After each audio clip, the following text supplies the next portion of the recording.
chiedo a tutti l'intelligenza di capire i salti, ecco, quando le cose sono un po' troppo rapide e veloci, no, bisogna stare qui a parlare per ore. Allora, c'è, come dire, da dove partire? Allora, c'è una frase, un detto di Keynes, non ce n'è un altro che magari diciamo in conclusione, che dice la difficoltà non sta tanto nelle idee nuove, nell'evadere dalle vecchie idee, le quali per coloro che sono stati educati come noi si ramificano in tutti gli angoli della mente, e quindi prima di abbandonare le vecchie idee si fa una fatica, eccetera. Allora, il primo punto che vorrei analizzare con voi oggi è cosa sono le democrazie radicalizzate e perché il Veneto è una di queste, tipico. La seconda è, il secondo punto sono, il secondo terzo punto, le idee sbagliate, perché a volte si fanno errori, no? L'importante è capirli e correggerli. Le idee sbagliate degli anni 80-90,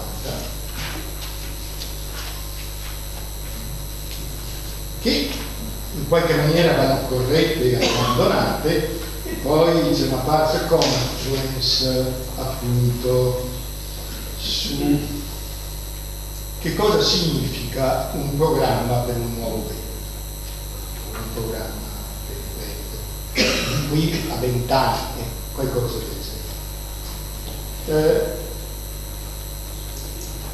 Quindi il confronto sempre dovrebbe essere fatto tra i 20 anni di fine secolo, gli anni 80-90, e i 20 anni di inizio secolo. Perché come al solito il mondo cambia e ce ne accorgiamo sempre alla fine, come la notte del venerdì, sul faro della sera. Allora, che cosa sono intanto le democrazie radicalizzate? Sono democrazie in cui è prevalso lo scontento, ecco. E quali sono gli indicatori? Polarizzazione, frammentazione, volatilità, astensionismo, instabilità, tutti i fenomeni, attenzione, che si osservano non solo nelle periferie del mondo, ma nel centro del mondo, negli Stati Uniti e in Inghilterra. Perché tutto quel che accade nelle periferie ci si può, è degno di attenzione, ma anche no. Ma se accade nel cuore, in Francia, in Inghilterra, negli Stati Uniti, in Germania, eccetera, in Italia, allora bisogna. Qui avete alcuni esempi di democrazie radicalizzate, e il nodo sta proprio nel posto 89, cioè nella speranza di un rendimento democratico molto più elevato di quello che in realtà si è visto in questi 20 anni, anni 80 e 90. In generale è fallita la previsione delle democrazie moderate di tipo maggioritario con competizione al centro. Questa idea qui che ci siamo portati avanti per 60-70 anni è andata a farsi frizzo, convergenza sui programmi, sistemi parlamentari, eccetera, eccetera. Ora qui ci sono un po' di cose accademici, ma insomma l'idea era che ci fosse uno spazio politico unico, destra e sinistra, una distribuzione gaussiana delle preferenze con il centro molto ricco, che di conseguenza la competizione tanto per la destra quanto per la sinistra fosse a prendere gli elettori di centro, pensate al PC, che di conseguenza fossero preferibili sistemi elettorali maggioritari, con governi tendenzialmente monopartitici, il famoso partito a vocazione maggioritaria, e un forte pluralismo associativo decentrato e categoriale, tipico dei sistemi anglo-americani.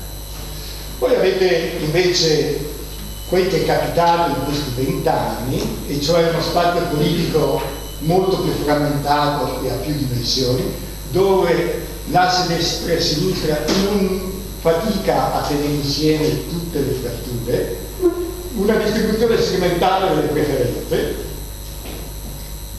una competizione che va sulle estreme, centrifuga, governi, sistemi elettorali di conseguenza, sarebbe utile, tendenzialmente proporzionali, questa è già una ricetta, ma insomma, se si fosse fatta una riforma elettorale di tipo proporzionale, le cose sarebbero andate in modo diverso. Governi di coalizione multipartitica e forti organizzazioni di rappresentanti di interessi a livello confederale centralizzato. Quali sono le promesse non mantenute? Cioè, perché è successo tutto questo? In Veneto, in Italia, nel mondo. Le promesse non mantenute alla base dello scambio governanti-governanti è maggior sicurezza, maggior benessere, ascensore sociale. Sicurezza vuol dire sicurezza familiare, sicurezza anche dai furti, da tutte queste cose qui, non è solo sicurezza economica. Su questo punto è utile fare un piccolo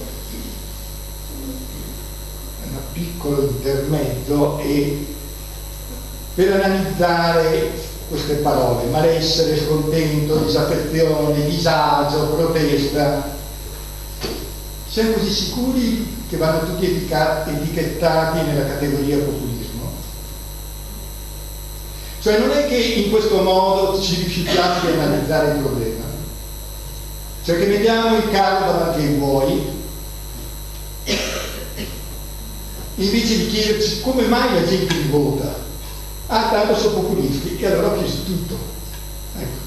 Non vale la pena guardare alle ragioni, alle buone ragioni che ci sono dal lato della domanda, della società, eccetera, anche il bene. Cioè, perché appena io metto l'etichetta populisti, ho chiuso già tutto subito la discussione, non ancora dire altro. Ora, un po' più di umiltà aiuterebbe invece a provare ad analizzare meglio cosa c'è dentro questo malessere, questo scontento, questa disaffezione, disagio. Che fare? Il problema è chiaro in Veneto, in Italia, negli Stati Uniti, in Inghilterra. Ci sono due agende: una è l'agenda strutturale istituzionale di lungo termine, quella delle classi dirigenti, con la quale si governa, si è accreditati internazionalmente, si prendono, come dire, riconoscimenti di tutti i tipi a livello internazionale, ma non si prendono voti e si perdono le vite. L'agenda Draghi, il quale per fortuna ha capito in anticipo che non valeva la pena tentare di fare la fine di Monti, ecco. Almeno ha imparato la lezione.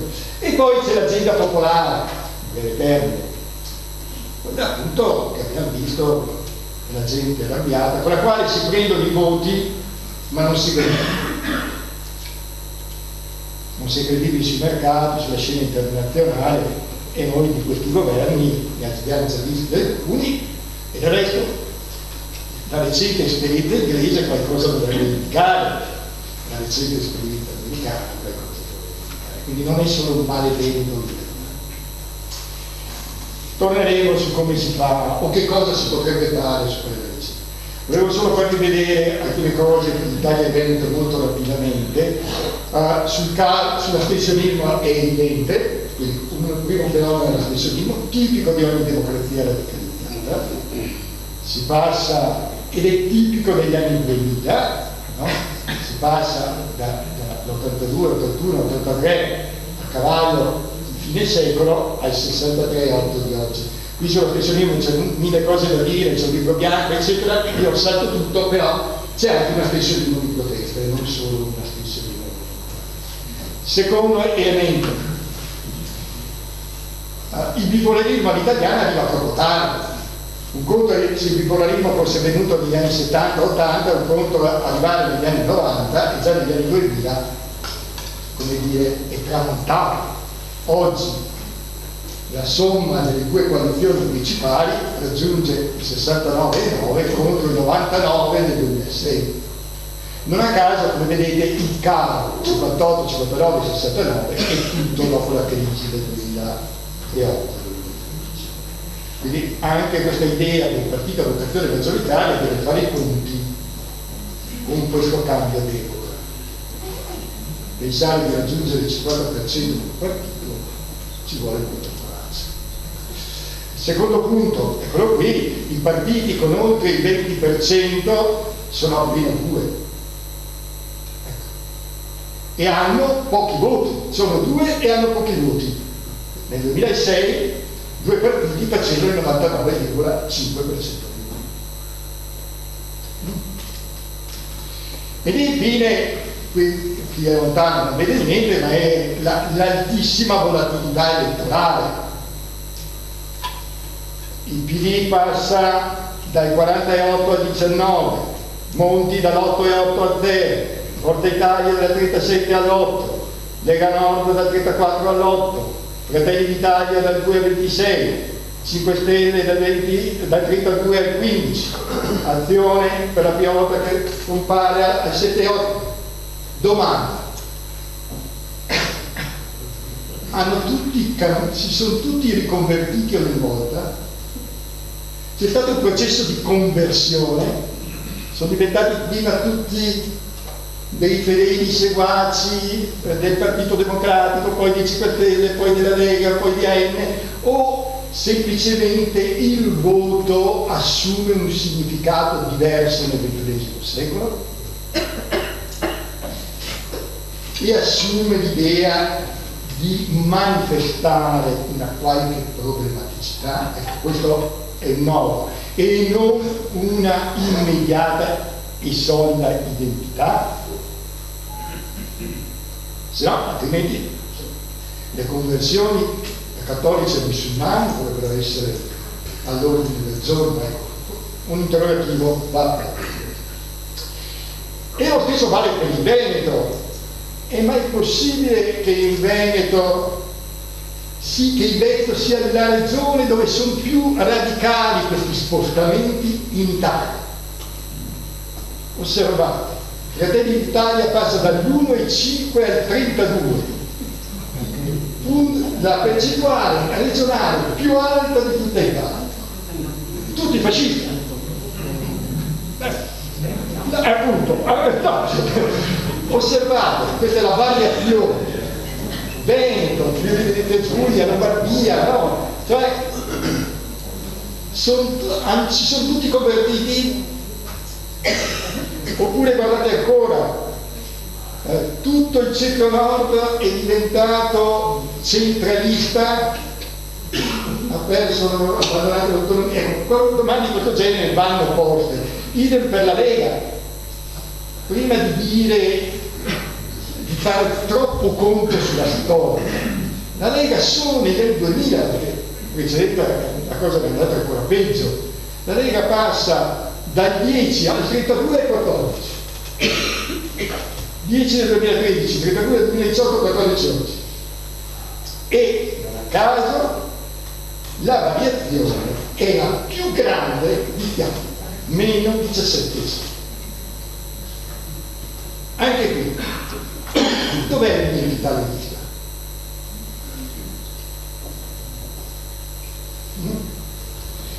Osservate, la Lega, il Partito Democratico, tutto sommato nella regione, avendo perso nelle precedenti stagioni, ma tiene 16, vedete? E la domanda è: che cosa è successo? Io vi do due brevi elenchi di illusioni degli anni 80 e 90 del secolo scorso e le illusioni degli anni 2000. Prima illusione: che il Veneto rappresentasse un modello, un nuovo modo di fare capitalismo, la cosiddetta specializzazione flessibile. In realtà era solo un intervento per affordirmo gli ICT. E tutto il mondo è andato avanti e ha detto ciao Veneto. Allora, rimanere fermi su quelle illusioni è pericoloso.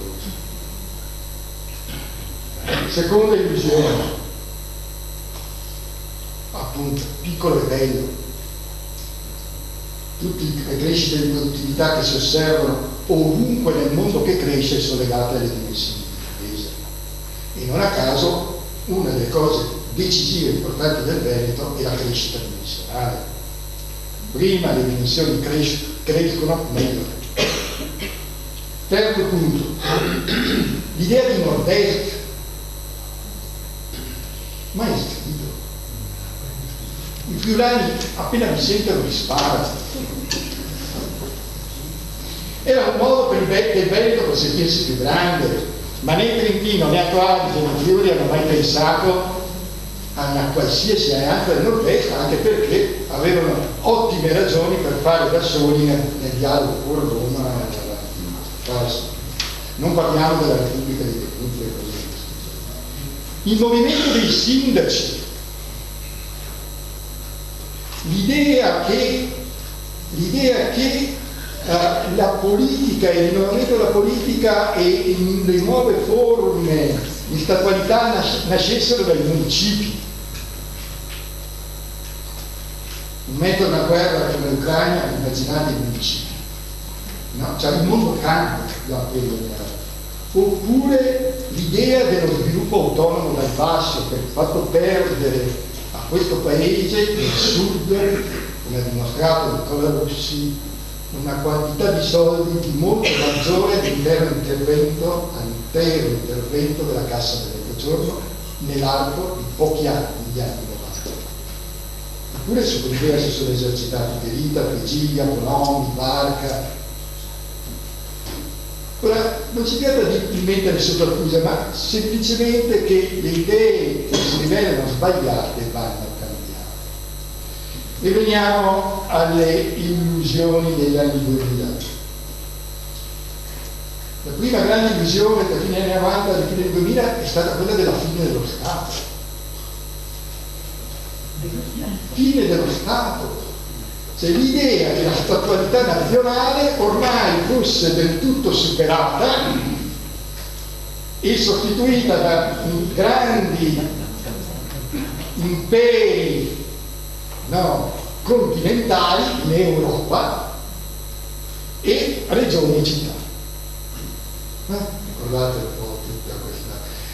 Chi si ricorda la relazione introduttiva al nuovo statuto della regione Veneto di Massimo Cacciari? Chiunque vada a leggere troverà un campionario di queste idee. No. Secondo, illusione degli anni 2000, attenzione, questo riguarda proprio il Partito Democratico, l'idea che il Partito Democratico dovesse essere un partito tendenzialmente simile al Partito Democratico americano che punta al 50%. Era un'idea sensata, ma del tutto in controtendenza con quanto stava capitando nelle democrazie americanizzate. Ne va preso atto, tutto lì. Non cultura più né in Germania né in Inghilterra, né chissà, forse neanche negli Stati Uniti. Terzo punto, le illusioni degli anni 2000, l'idea che la democrazia diretta sia meglio, l'idea della disintermediazione, della partecipazione, cioè che l'unica cosa che interessi al popolo invece che sicurezza e benessere sia partecipare.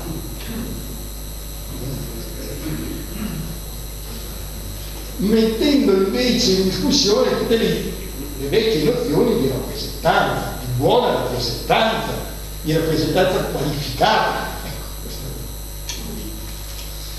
Ok. Cambiare è difficile, lo dice Keynes, e lo dice non solo rivolto a se stesso, lo dice anche la più grande difficoltà nasce non tanto dal persuadere la gente ad accettare le nuove idee, ma dal persuadere ad abbandonare le vecchie. È l'abbandono delle vecchie che crea problemi. Questa difficoltà ce l'abbiamo tutti. Allora, guardare al futuro. Non è semplice, simple sigillum veri, magari, questo è il famoso motto cartesiano, simple sigillum veri, in cui il giovane Cacciari scrisse un famoso saggio nel 1968 su Contropiano, da dove deriva la citazione, in polemica con Dio. Simple sigillum veri. Bene, no, magari le cose sono complicate. Allora, prima cosa, proviamo a guardare cosa c'è dentro l'agenda popolare. Abbiamo detto sicurezza personale, familiare, lavorativa, sviluppo. Anche se questo pone sempre problemi con l'ambiente. Attenzione, che questa è una linea di frattura complicatissima. Previdenza, ragionevoli aspettative di vita, uscita. Cassazione, poi c'è anche l'autonomia.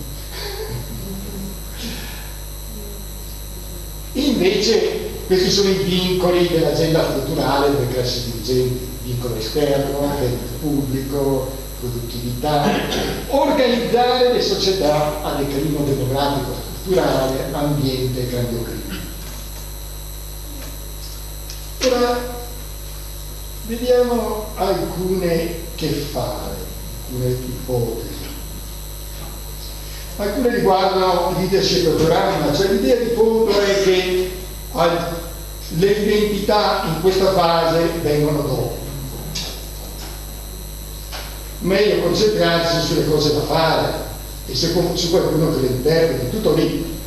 Non che non siano importanti, non siano necessari, non siano utili, ma insomma, intanto pensiamo a cosa sarà il Veneto tra 20 anni, poi se troviamo bene alcune cose su quello, lì intorno si costruisce l'identità, più che prima, un dopo più che prima. Allora, alcuni così decalogo, i politici come pastori con l'odore delle pecore, chi mi ha sentito lo cito sempre, è una frase di Bergoglio: i preti non devono essere né illuminati né passatisti, non devono essere dei geni, devono essere dei pastori con l'odore di pecore, il che significa che non devono essere delle pecore.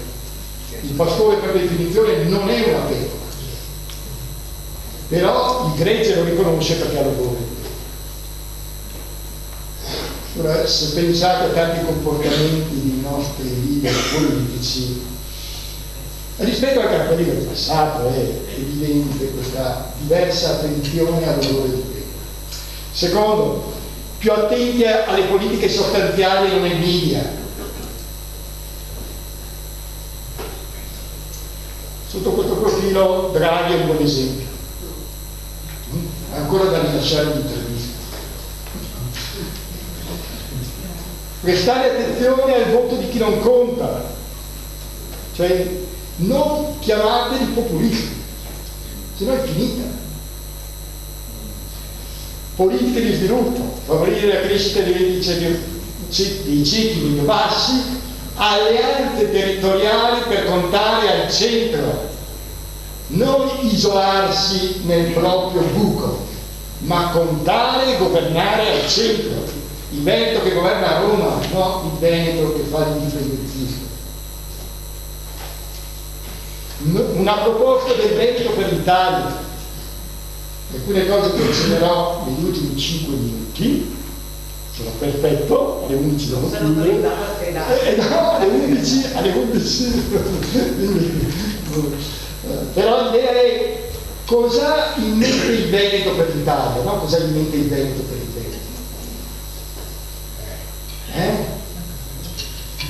Come fecero l'intera classe dirigente democristiana negli anni 50, 60 e 70, l'intera classe dirigente socialista, comunista, cioè cosa fa il Veneto per l'Italia? E da ultimo non rimuovere la questione meridionale, nel senso che la questione meridionale è il problema del nord e non del sud. Basta dire che i meridionali devono avanzarsi da soli, perché siccome non ce la fanno, qualcun altro deve farlo al posto loro. Cos'è successo durante il Covid? Salto che così Prima il programma, che cosa si può fare? Primo, che ne facciamo delle province? Ho detto, società, politica e istituzioni. C'è una proposta del PD Veneto per le province, una legge nazionale sulle province. Che ne facciamo di Verona? Attenzione che Verona è sempre stato un problema per il Veneto, tanto che nel 1970 la Democrazia Cristiana, avendo ben chiaro questo problema, fece il presidente della Regione Veneto un veronese per 10 anni. Cioè bisogna tenere Verona unita al Veneto. Ce n'è infiniti che potevano avere subito con Trentino e che un certo isolamento. Per questo io non sono totalmente in disaccordo con la Patrese in chiave istituzionale, non in chiave politica, in chiave di politica, ma in chiave istituzionale, che vuol dire immediatamente che Verona va dall'altra parte. Cioè attenzione al problema Verona, che in questo momento è l'area più sviluppata, più dinamica di tutta la regione. Terzo, il nodo delle infrastrutture. Ora, vedete che più minuti, vi faccio vedere solo una cosa. Questo era il vecchio nord, quando abbiamo fatto la ricerca nord 15 anni fa, legato a Milano, Venezia e Bologna. Cos'è cambiato in questi 15 anni? È cambiato tanto ed è cambiato tutto a causa delle infrastrutture. Le infrastrutture hanno ridisegnato la geografia di questi territori e del nord. Ad esempio, Milano e tutti i capoluoghi di regione che per 20 anni, 25 anni calavano popolazione, crescono di popolazione e di addetti.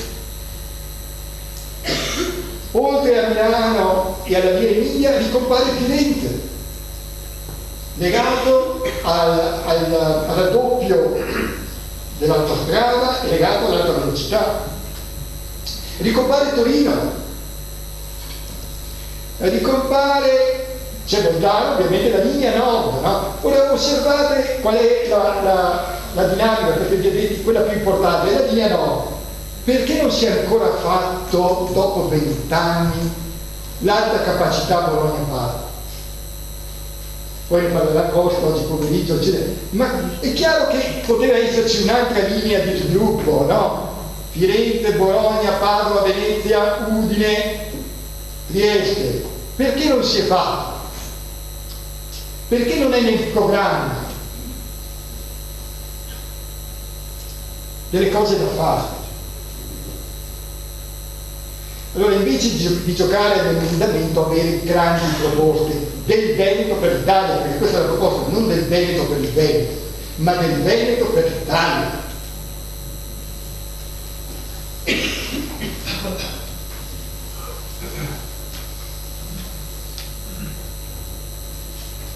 Società in declino demografico strutturale, ce ne sono un tema. Quali politiche comunque fare di qui a 20 anni, invece di dire solo facciamo bambini che nessuno li fa, o prendiamo immigrati che pongono con tutti, che tanto devono essere presi, ma quali altre politiche si possono fare? Automazione, cambiamento settoriale, risparmio di posti di lavoro, spostamento di aziende, delocalizzazione. Cioè il Veneto quanti milioni di persone vuole avere da qui a 20 anni? Queste sono domande che un programma deve affrontare,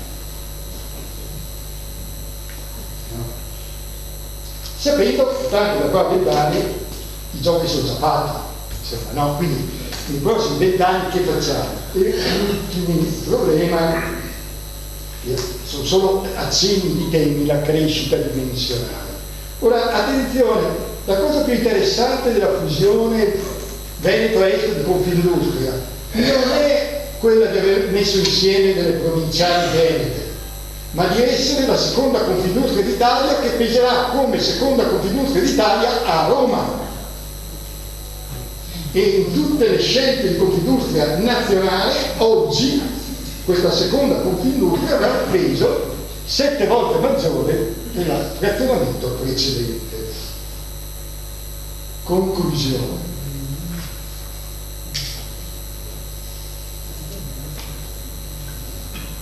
La storia è importante, ma attenzione a rimanere prigionieri della storia e del proprio passato. La storia serve, ma serve a tutt'altro che a rimanere legati a quello. Mentre quello che bisogna fare in continuazione è accettare la sfida delle nuove idee. Grazie.